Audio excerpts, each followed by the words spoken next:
Hi, I'm Fergus O'Connell. I'm the creator of the Project Management Masterclass, and I'm going to be your instructor over the rest of the course. My job during the course is to teach you, or show you, I guess really, a method for running any project successfully. So whether the project is large or small, whether it's in work or outside of work, whether it has a cast of thousands or just yourself, the first thing about this method, and maybe the most important thing, is this. It works, or your money back. The biggest project this method has been applied to, between 2000 and 2003, our company were the project management consultants for the Special Olympics World Games when they were held in Ireland. And the people who planned and executed that project, it was a team of about 200 people, learned the method that we're going to learn during the masterclass. And that's generally regarded as a very successful project. But I've been teaching this now for nearly 30 years, and nobody's ever phoned me up and said, I did it and it didn't work. If you do the things we're going to talk about on the course, it's pretty hard to see how your project could go wrong. The second thing about this method is it's a common sense sort of method. There are lots of people out in the world who do project management as rocket science. You get somebody from one of the big consulting companies here, for example, and they'll give you processes and procedures and software tools and documents you have to write and forms you have to fill out and meetings you have to have and gates the project has to go through and a whole bunch of things like that. And yeah, that's one approach to project management. But the other approach is that it's just common sense. My own feeling is that most of us are instinctively project managers, and when we do things in our own lives, like plan a wedding or a house move or a holiday, we do many of the things that make for good project management. So for example, we'll write out lists of things that have to be done, we'll allocate jobs to people, we'll have contingency in the plan. You know, we may not think of it in those terms, we may not get a flip chart out in the kitchen with our wife or husband to be and say, let's plan the wedding and type it into Microsoft Project. But I think many of us do project management anyway. And it may be that by the time you finish the course, all I'll have done will be to give you a structure within which to do things that you've always done because you do them anyway. Or you do them because you figure them out for yourself. Or you do them because you figure them out for yourself by getting scars on your back and saying, well, I'm not going to do that anymore because that didn't work. So don't expect any difficult theories, complicated ideas, brain expanding concepts. You're not going to get them on this course. But the third thing about this method is it's a light method. And this will be a constant theme through the course. My start point for this is I assume that you're busy people, that you're far too busy actually to be doing this course. And what you absolutely don't want from me is me to say, here's a whole bunch of extra things you have to do now on top of all the other things you're trying to do. So constantly during the course we'll be talking about things being light. In other words, they're easy to understand, they're simple to do, and most importantly of all, there are benefits in doing them. And they might well be better ways of doing things than you do them at the moment. So I'll be referring to this constantly throughout the course. And finally then, I guess this method could be described as a best practice method. And by this I mean that there are certain things common to all successful projects, and there are certain things common to all failed projects. And what this method tries to do is to sort of harness or boost the positive things and reduce the effect of the negative things. And so in that sense, it's a best practice method. Now let me talk next about the material we sent you and how I'm going to teach the course. If somebody else from our company were teaching it, they would probably be taking you through the PowerPoint slides. I'm not going to do that. I'm going to do this very low-tech presentation here on this flip chart. And I hope that works for everybody. My justification in doing it is, I don't know if you've ever taught anything, but if you have, you'll know that every time you teach things, you learn stuff about what you're teaching. You see connections between things you didn't see before. You understand things more deeply. You realize if somebody asks you a question, you may not have explained something very well. So you try to find a better way to explain it. And so in teaching it on this flip chart here, I'm teaching it the best way I possibly can. I can't do it any better than this. And I'm teaching it using things that I learned the last time I taught it, which was a few weeks ago, well, a few months ago now, I guess, when I did it face to face. But I've done some online since then. But there's material for the course, and we've sent it to you, and let me tell you what that is. First of all, we've sent you a PowerPoint file, and these are the slides for the course. These are what I would have used if I was going to use the PowerPoint. Then we sent you a second PowerPoint deck, and what that is basically my flip chart pages. This is how I'm going to teach the course. About a year ago, when I finished teaching a face-to-face course, I took home my flip chart pages and I made slides out of them, and that's what we've sent you in the second PowerPoint deck. And how I teach the course during this online course probably won't be too different from that, but there may be minor differences because, as I said, every time I teach this, I learn more about it. It refines itself a little bit more. We've also then sent you a booklet called How to Run Successful Projects, and that's a 20-page booklet. It contains everything you need to know to run any project successfully, so it's a sort of idiot's guide, if you like. And finally then we sent you a bunch of templates that we call the pack of stuff. And these are templates that we found useful and that we often get asked for. In fact, they're the ones we get asked for most often. So like I say, I hope that's going to work for everybody. Now, this is a workshop type course. That means that you have to do some of the work. And here's the first piece of work I want you to do. I'm sure you've been on other training courses and maybe some of them weren't so good. You know, you got back to the office or you logged out and your boss said, how was the course? And you said, well, the lunch was nice, or you told a good joke on the second day or something like that. But other than that, the course was infinitely forgettable. Now, we don't want this course to be like that. If you're going to go to the trouble of putting your time into this every day, then this course better be damn useful. And this is what I'd like to ask you first. What would we have to do on the course?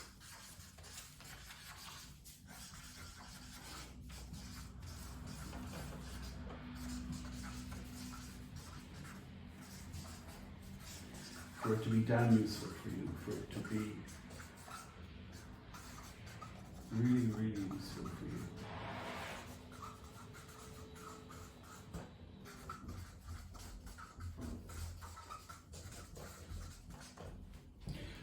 What problems would you want to solve? What skills would you want to learn or improve? What would have you finishing the course and saying, whoa, that was a really good use of my time, as opposed to, nah, it was okay. And I'd like you to think about this if you haven't already, and then take a piece of paper or a notebook or something like that and just write down the answer to this question.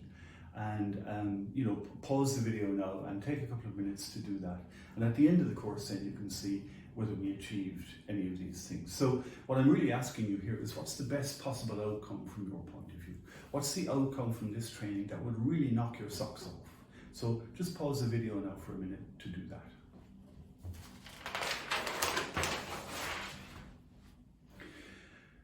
Now, I don't know if you'd agree, but in my opinion, project management is the most difficult job in the world. There may be other difficult jobs, I'm sure there are, but if you think about it, nothing exceeds project management for difficulty. Because in project management, what we get asked to do is to make a plan, a prediction of the future, and then make the prediction come true.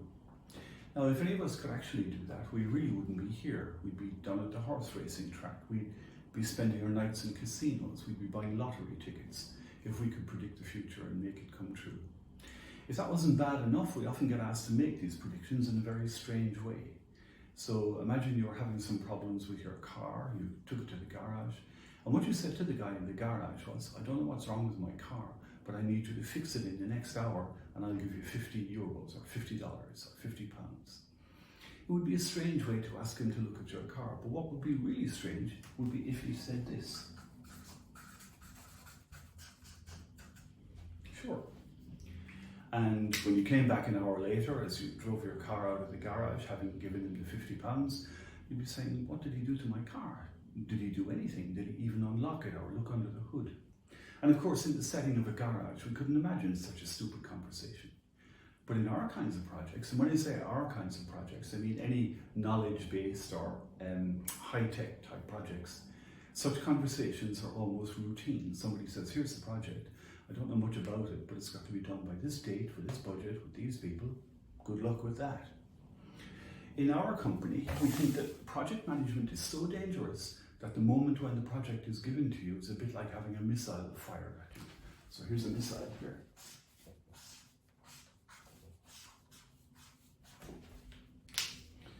And let's fire it.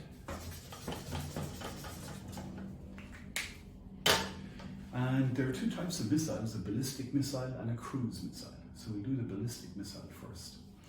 The ballistic missile is launched over there somewhere. It comes in like this and we pick it up on our radar screen. We see it coming.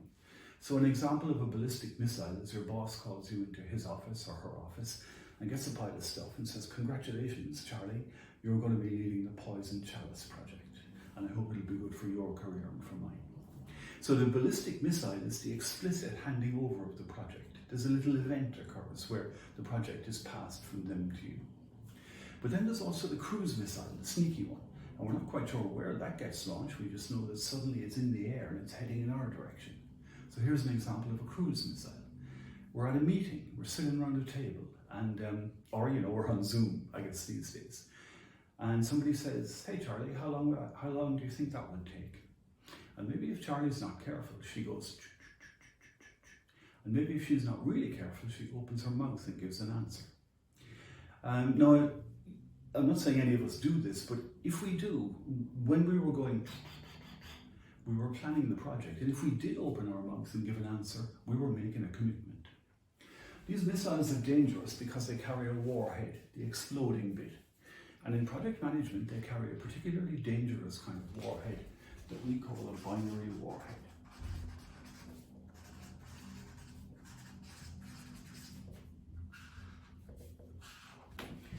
And the key is in the word binary. It contains two things which, as long as they're kept apart, they're completely harmless, but once we mix them, they're deadly. And these two things are, first of all, the request itself. "Charlie, will you do the Poison Chalice project?" is an example of a request. But then there's almost always the constraints. And the constraints are the idea that even though I've asked Charlie, "How long will that take, Charlie?" I already know the answer. Because we can have date constraints. Sales have sold it, marketing have announced it, the boss has promised it, the head office has asked for it, it's in the contract. So we can have date constraints, it's got to be done by a certain date. We can have budget constraints. We can have resources constraints. These became particularly popular after the financial crisis. You had people saying, you've got to do more with less, you've got to find a way, you've got to work smarter, not harder, whatever that's supposed to mean. We may have scope constraints. Maybe the scope of the project has already been put into a contract or something like that. And I hope you can see that if you try to deal with the request and the constraints at the same time, you could potentially get yourself in a lot of trouble. Because on the one hand, as you think about the request, you think of all the stuff you're going to have to do and all the time it's going to take. And the constraints are telling you you're not going to get the time. You should have started 3 months ago. And you're thinking, gosh, I'm going to need 5, 6, could be 8 people to get this project done. The constraints are telling you you'll be lucky to get a man and a dog. And if you try to deal with the request and the constraints at the same time, all that happens is the constraints win. And as a result, we can end up committing to doing things that are difficult to do or completely impossible to do. During the course, we're going to talk about the reasons why projects fail, but it seems to me the number one reason they fail is they were never actually possible in the first place. Somebody said, here's the project, and here are the constraints, and everybody said this terrible word. Now, obviously, our course has to deal with constraints. If this was some kind of theoretical course, like maybe in a university or a research institute or something like that, I could say to you, you shouldn't allow constraints on your project. But that's hilarious, because in the real world that we live in, these are a fact of life. And our course has to deal with those, and it does, but it does it like this. It separates dealing with the request from dealing with the constraints. They're done as two separate operations. Now, sometimes when I say this, particularly to people who've done other project management training or have qualifications or courses or methodologies, they say, oh, that's an interesting idea. They didn't tell us that on the other course or in the other method. I've even had people say that it's a radical idea. But it really isn't, because in a million other normal trades and industries and professions, this is precisely what happens. Because when you do take your car to the garage and say to the guy in the garage, there's something wrong with my car, he doesn't say this. This is what he says.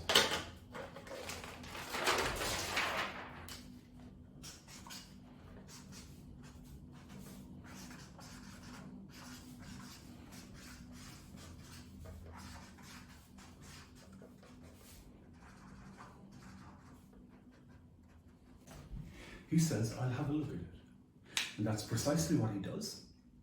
He lifts the hood and he looks around, or he slides it underneath it. And then, having done an assessment, he says, here's the deal. You may be there with your £50, but if he says to you, listen, my friend, you have three choices. You can get a reconditioned engine, you can get a new engine, or you can go and talk to the sales guy about getting a new car. You have some decisions to make.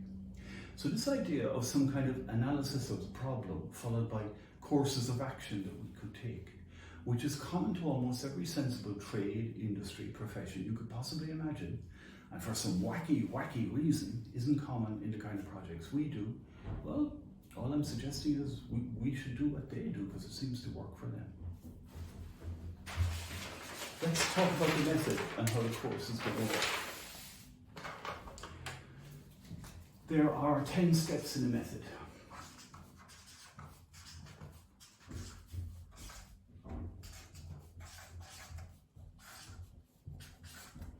5 of those are about building a plan for the project. The other 5 are about executing the plan.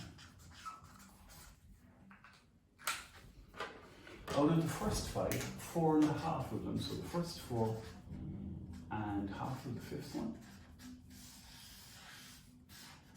are about dealing with the request. And the next few modules in the course are going to cover those. Then there comes a module where we talk about dealing with constraints. And I hope you're starting to see already that this is really the central problem that the course tries to solve. After that, then, there's a bunch of modules to do with executing the plan. And the way the course is going to work then is, this is the sort of skeleton on which we'll hang the course. And we'll just go through the modules one by one. And for each module, we'll do a few things. Firstly, I'll talk about it. I'll talk about some ideas. I'll move on from that to the how-to. What do we actually do in that step? What tools are available to us? And then, really, the most important part of the course. For some of the steps, I'll have examples to show you. In fact, most of them. And then the most important part of the course is I'll give you time, or I'll get you between modules to try these things out on a project of your own. So we're not going to work on a case study. We're not going to play games with Lego blocks. You're going to do some real work during this course as well, and you're going to learn it by applying it to a project that matters to you at the moment. And that's what we're going to do then, really. Now, just one other thing as well before we start. These steps aren't equally important.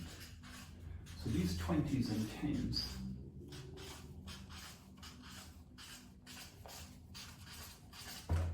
which conveniently add up to 100, are weightings attached to the steps. And what these enable us to do is that at any point during the life of our project, we can measure it against these criteria here. And if we do that and add up the steps, we get a quantity that we call the probability of success indicator, or PSI for short. We have 3 versions of it: a simple one, an in-between one, and a fancy one. Anyone wants these 2, I can send them to you, but in the course we're going to use the simple one. And the simple one is a bit like, I don't know if you like TV hospital dramas like ER or Grey's Anatomy, but if you do, you'll be familiar with the term vital signs. It's a term that doctors and medics use. There are a handful of things which doctors can check very quickly in human beings, and they give the doctors key information about the patient, things like their pulse, their heart rate, stuff like that. And just as people have vital signs, projects have vital signs. There are a handful of things which the presence or absence of them gives you key information about the project. And part of the course is a module on identifying those vital signs. And this tool then, the PSI, turns out to be a really versatile tool, as we'll see later on in one of the modules. So that's all the introductory stuff out of the way. Let's move on to the next video, which is all about goal setting and figuring out the goal of your project. Where are you going? What's the destination of your journey?